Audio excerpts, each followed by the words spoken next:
Benvenuti al 10° incontro con la storia d'Italia.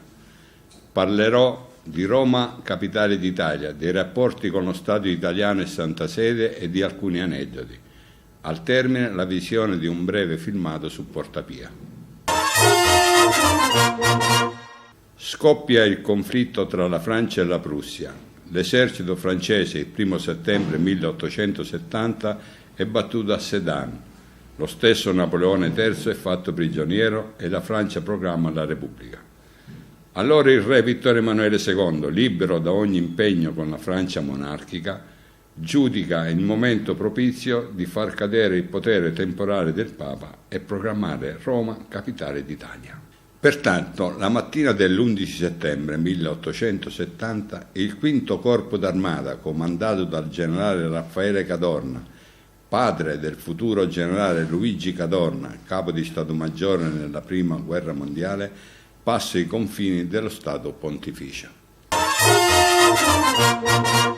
Tutti sappiamo quale importanza storica avesse il fare di Roma la capitale d'Italia. Senza questo atto tutto il Risorgimento sarebbe rimasto un'impresa incompiuta. E quindi tutti sappiamo come, parlando di Roma capitale, il nostro pensiero corre subito alla breccia di Porta Pia.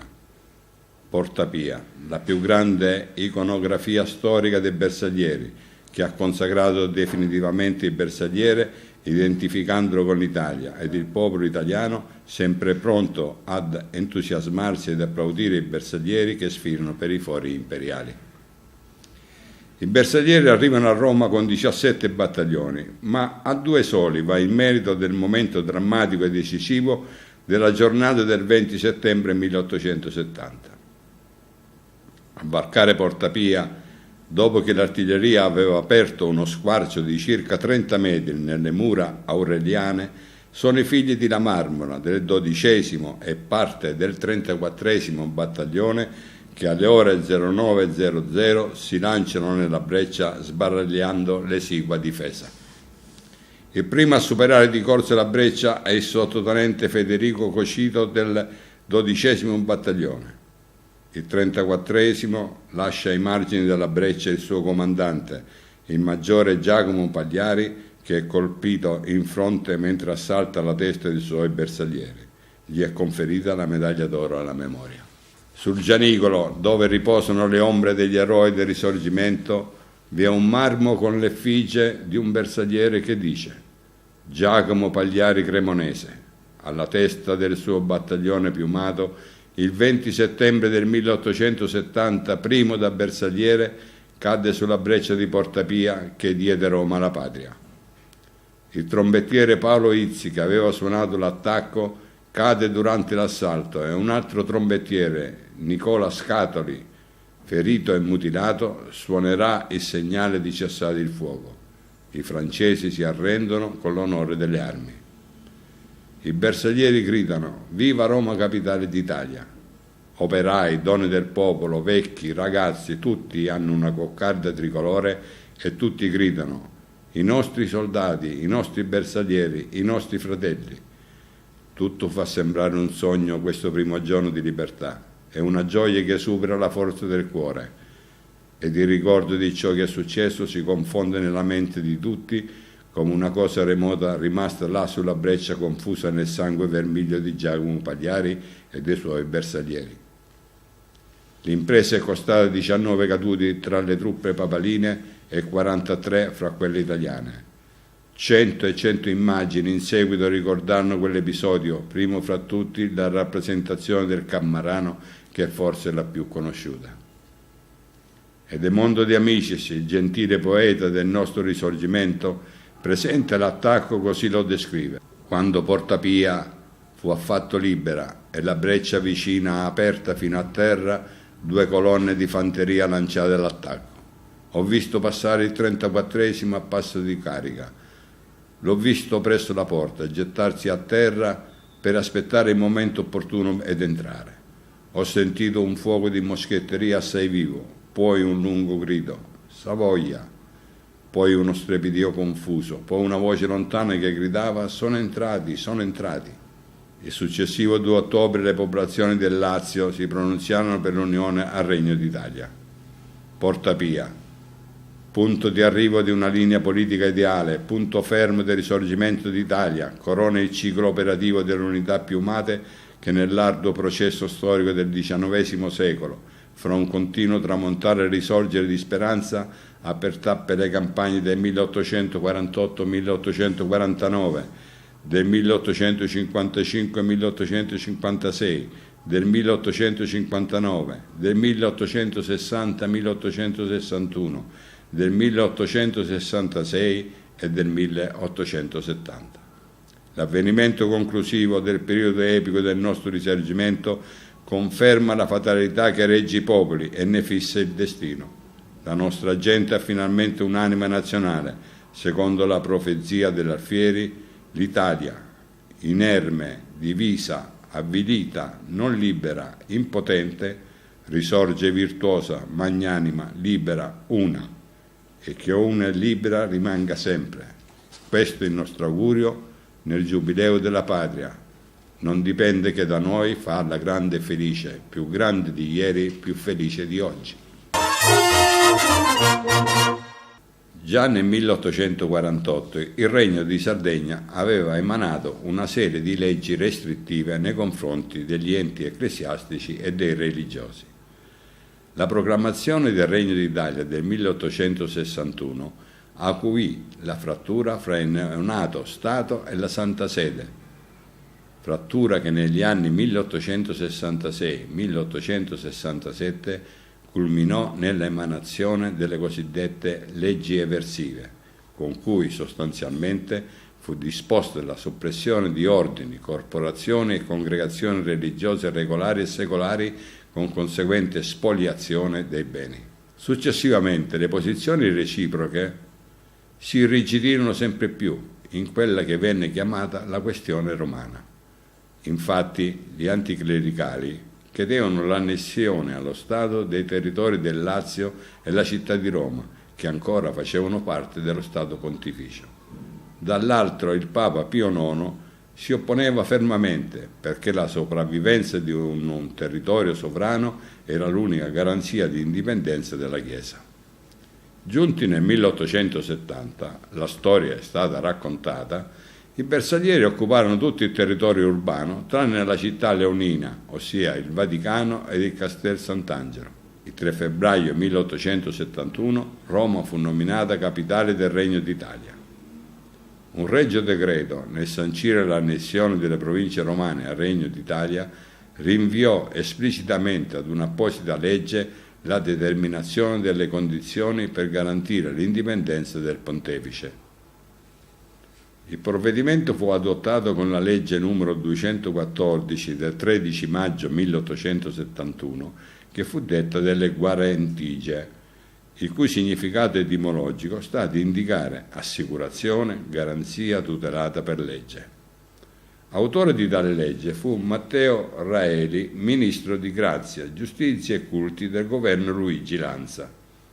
Lo scopo della legge è ben specificato nei due titoli in cui essa si articola, e cioè prerogative del Sommo Pontefice e della Santa Sede e relazione dello Stato con la Chiesa.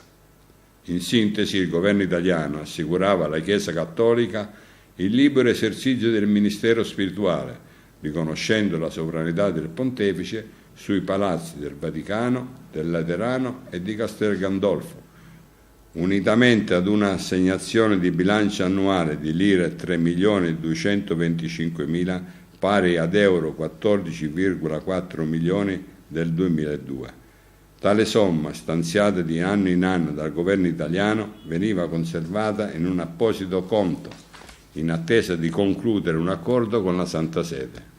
Infatti Pio IX, che si era chiuso nei palazzi del Vaticano dichiarandosi prigioniero politico, la considerò un atto unilaterale dello Stato italiano e pertanto la dichiarò inaccettabile, così pure fecero i suoi successori. Il 15 maggio 1871, ovvero dopo 2 giorni dall'emanazione della legge, il Pontefice emanò l'enciclica Ubi Nos, quando noi, con la quale veniva ribadito che il potere spirituale non poteva essere considerato disgiuntamente da quello temporale. all'intransigenza di Pio IX, che definì la legge un mostruoso prodotto della giurisprudenza rivoluzionaria, lo Stato rispose con altrettanta intransigenza, sopprimendo tutte le facoltà di teologia dalle università italiane e sottomise i seminari a controllo statale. I rapporti tra la Chiesa e lo Stato italiano andarono peggiorando quando, nel 1874, la Curia romana giunse a vietare esplicitamente ai cattolici la partecipazione alla vita politica, con la formula del non expedit, non conviene. Soltanto nell'età giolittiana 1911-1914 tale divieto sarebbe stato eliminato progressivamente fino al completo rientro dei cattolici come elettori e come eletti nella vita politica italiana con il patto Gentiloni del 1913.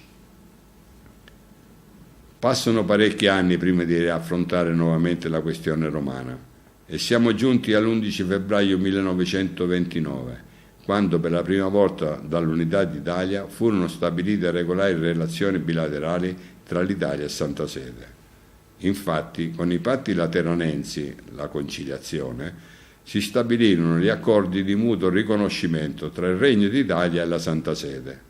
Presero il nome dal Palazzo di San Giovanni in Laterano, in cui avvenne la firma degli accordi che furono negoziati tra il cardinale segretario di Stato Pietro Gasparri per conto della Santa Sede e il capo del governo, primo ministro segretario di Stato nonché duce d'Italia Benito Mussolini per conto del Regno d'Italia.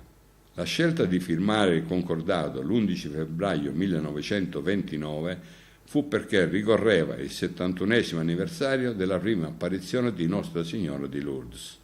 I patti lateranensi consistono in 3 distinti documenti. Il primo riconosce l'indipendenza e la sovranità della Santa Sede che fondava lo Stato della Città del Vaticano.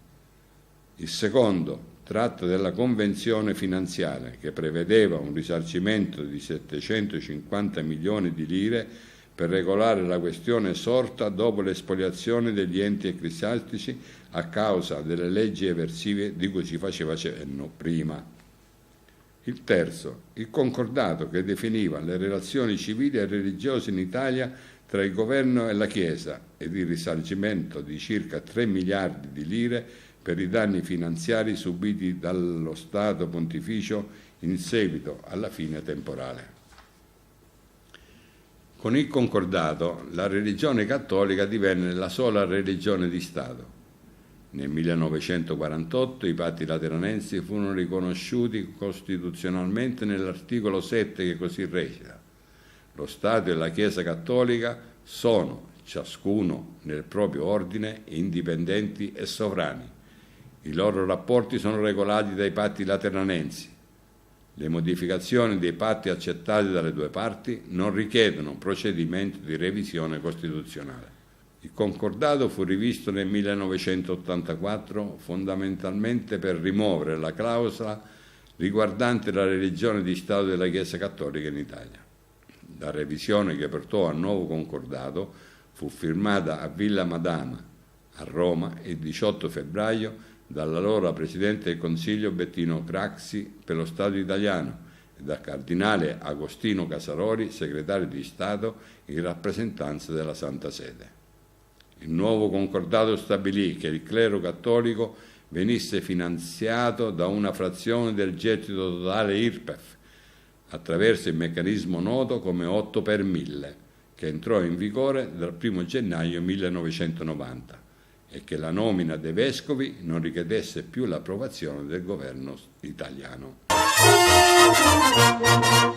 Ogni anno uno dei membri del comitato organizzatore della manifestazione di Porta Pia, fra le altre incombenze, fa il giro delle trattorie del quartiere per spuntare un menù vantaggioso per coloro che intendono partecipare all'evento. Un giorno in uno di questi locali l'anziano gestore proponeva il pollo alla Porta Pia. Incuriosito, il membro del comitato si è fatto raccontare quello che tutti i locali del quartiere sanno e che si tramandano ormai da quasi un secolo e mezzo. Il pollo alla Porta Pia è una ricetta vecchia come la breccia. Infatti, la sera della breccia, per i bersaglieri accampati subito dietro le mura, Le vivandiere prepararono la cena con i prodotti locali, pomodori, peperoni e pollo che venivano coltivati ed allevati in abbondanza dai romani proprio a ridosso delle mura. Nacque così la ricetta del pollo alla Portapia. Nei giorni che presiedettero la breccia di Portapia, i popolani che attendevano l'unione di Roma all'Italia andavano cantando sul motivo di Flic e Floc questa spontanea strofetta. Bersaglieri della Marmora, voi ci avete la gamba buona, fate presto a venire a Roma a ridarci la libertà. È tratta da una canzone del 1870, il cui autore è anonimo. Ecco la canzone. O voi altri bersaglieri che ci avete la gamba buona, fate presto a venire a Roma a portarci la libertà. Bersaglieri avanti, prima Vittorio, poi Garibaldi. Bersaglieri indietro, verso San Pietro s'ha da marciare. O voi altri bersaglieri che venite da Palermo, Pio nono sta all'inferno con le gambe per l'insù. Bersaglieri avanti con Garibaldi, bersaglieri indietro verso San Pietro bisogna andare. O voi altri bersaglieri che venite dal Piemonte, lo portate scritto in fronte che ci date la libertà. Bersaglieri avanti, prima Vittorio, poi Garibaldi. Bersaglieri indietro, verso San Pietro s'ha da marciare. La battuta de Portapia l'hanno vinta i bersaglieri, quelli boia degli stranieri, li volemo fucilare. E voi altri bersaglieri, mentre entravi a Portapia, gli zuavi scapporno via con la cacca li carzò. Bersaglieri avanti, prima Vittorio, poi Garibaldi. Bersaglieri indietro, verso San Pietro dove mannà. Un brano di uno dei libri che parlano dell'avvenimento narra delle notizie che durante le ore precedenti l'attacco alle mura recavano i vetturini, i soli autorizzati a transitare sulla linea del fronte. Alla Cassia c'è sta un battaglione di quelli con le penne, poi i figli de madre. Vai a vedere quanto li fanno camminare il cuore, e loro niente, dai a cantare e a tirare baci a Roma. E forse, narra l'autore del brano, nacque così l'amore dei romani per gli bersaglieri. Si racconta che al momento di fare fuoco con le artiglierie sulle mura della città santa per aprire una breccia, nessun comandante di batteria se la sentì di dare l'ordine, anche perché il Papa aveva minacciato di scomunicare chi avesse attaccato le mura. Fortunatamente, continua la leggenda, fra le truppe piemontesi era inquadrato un ufficiale di artiglieria ebreo, il capitano Giacomo Segre, comandante della quinta batteria pesante e nonno materno dello storico Paolo Alatri, il quale naturalmente non ebbe alcun scrupolo religioso ad ordinare l'esecuzione del fuoco. Nel 1905 fu realizzato il primo cortometraggio italiano e guarda caso vede come protagonisti i bersaglieri alla breccia di Portapia. Con la visione del filmato si conclude il 10° incontro con la storia d'Italia.